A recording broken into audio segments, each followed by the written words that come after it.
আসসালামু আলাইকুম সুপ্রিয় দর্শক, কেমন আছেন সবাই? আশা করি সবাই অনেক ভালো আছেন। রাকিব হ্যাচারির পক্ষ থেকে আপনাদের সবাইকে স্বাগতম। প্রিয় দর্শক, আপনারা অনেকেই এই হাঁস সম্পর্কে জানেন এবং আমাদের এই হাঁস অনেক ভিডিওতে দেখেছেন। আপনারা এটাও জানেন যে আমাদের এই হাঁসগুলো ব্যাপক পরিমাণে ডিম দিয়ে থাকে। হঠাৎ করেই এই ডিমগুলো ছেড়ে দিয়েছে, মানে অনেক ডিম কমে গেছে। কি কারণে এই ডিমগুলো ছেড়ে দিয়েছে বিস্তারিত বিষয়ে আজকে আলোচনা করব, যাতে আপনার খামারে এরকম সমস্যায় আপনারা না পড়েন। তো দর্শক, আশা করি আজকের ভিডিওটা আপনাদের জন্য খুবই গুরুত্বপূর্ণ, তাই ভিডিওটা স্কিপ না করে সম্পূর্ণ ভিডিও দেখতে থাকুন। প্রিয় দর্শক, আমাদের এই হাঁস এখানে যে আছে ক্যাম্বেল হাঁস, এগুলো মোট আপনার 550-র মতো আছে, 500+ হাঁস আছে। এবং আমাদের যে সাদা হাঁসগুলো রয়েছে এগুলোও আছে 350-র মতো। এগুলো আপনি যদি ক্যাম্বেলগুলোর কথা বলি, এটা আপনার প্রায় 300-র উপরে, 350-400 পর্যন্ত ডিম দিয়েছে, কিন্তু এখন আপনার 300-র মতো ডিম দিচ্ছে। মানে 400+ ডিম ছিল, এখন 300+ হয়ে গেছে, মানে 300 সামথিং কিছু এরকম আছে।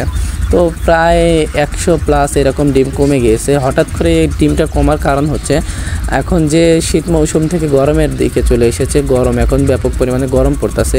এ কারণে আসলে আমাদের এই খামারে যে পর্দাগুলো আছে এটা আমরা ঠিকমতো উঠিয়ে দিতে পারিনি। প্লাস এখন যে উঠিয়ে দেওয়ার পরে অনেক সময় দেখা যাচ্ছে যে গরমে হাঁসগুলোর ভাবসি লেগে যাচ্ছে, এবং যে আমাদের খাবার দেওয়ার জায়গা আছে এখানেও মনে করলেন ব্যাপক পরিমাণে রোদ লাগে, এবং আমরা পানি কম দিয়েছি। রাত্রেবেলা আপনি যদি পানি দিয়ে রাখেন হাঁসকে, তারা পানি যদি ঠিকমতো খায় তাহলে অবশ্যই হাঁস ভালো থাকবে, সুস্থ থাকবে এবং অনেক ডিম পারবে।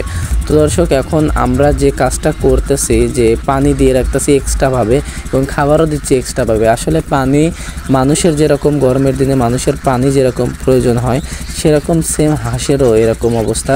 কারণ শীতের দিনে মানুষও পানি কম খায়, হাঁসও কম খায়, জীবজন্তু যেগুলো আছে সবগুলাই মানে পানি কম খাওয়ায়। কিন্তু গরমের দিনে ব্যাপক পরিমাণে পানি প্রয়োজন হয়। এই পানিটা না দেওয়ার কারণে আমাদের হাঁসগুলোর একটু সমস্যা হয়েছে, মানে হাঁসগুলো একটু সর্দি গরম লেগে গিয়েছে, অনেকটা জ্বর ভাবে এরকম অবস্থা হয়েছে। এজন্য আপনারা যারা খামার করেন, হাঁস খামার করেন, আপনারা এই গরমের সময় অবশ্যই খামারে কোনো রকমের পর্দা ব্যবহার করবেন না, পর্দা উঠিয়ে রাখবেন এবং পর্যাপ্ত পরিমাণ পানি খাওয়াবেন। পানি তো ভাই কিনে আনতে হয় না, পানি মনে করলেন আপনি প্রাকৃতিক সম্পদ, আল্লাহ আমাদের পানি দিয়েছে, অফুরন্ত পানি দিয়েছে, এটা আপনারা পানি খাওয়াবেন হাঁসকে, তাহলে অবশ্যই আপনার হাঁস সুস্থ থাকবে। এবং রাতেও আপনারা পানি দিয়ে রাখবে, অবশ্যই কিন্তু পানি দিয়ে রাখতে হবে। এবং যারা বেশি হাঁস পালন করে, মানে খামার যাদের আছে, তারা অবশ্যই পানি দিতে হবে, তাদের অবশ্যই পানি দেওয়ার ব্যবস্থা করতে হবে। কিন্তু যারা গ্রাম অঞ্চলে ছোটোখাটো একটা খামার তৈরি করে, 5টা 10টা 50টা এরকম, 50টা হলেও পানি দেওয়ার দরকার, কিন্তু 10টা 5টা এরকম না দেওয়ারটাই ভালো। মানে দিলেও হয়, না দিলেও হয়, তাদের খুব একটা সমস্যা হয় না। কিন্তু যখন খামার করবেন, খামারে অনেক বেশি হাঁস থাকে এবং হাঁসের গায়ে ব্যাপক পরিমাণে গরম, এজন্য পানি অবশ্যই দিতে হবে। তো দর্শক, আজকের ভিডিওটা কেমন লাগলো অবশ্যই কমেন্ট বক্সে কমেন্ট করে জানাবেন। আর নতুন ভিডিও পেতে আমাদের চ্যানেলটিকে সাবস্ক্রাইব করে রাখবেন। সবাই ভালো থাকবেন, সুস্থ থাকবেন। আসসালামু আলাইকুম।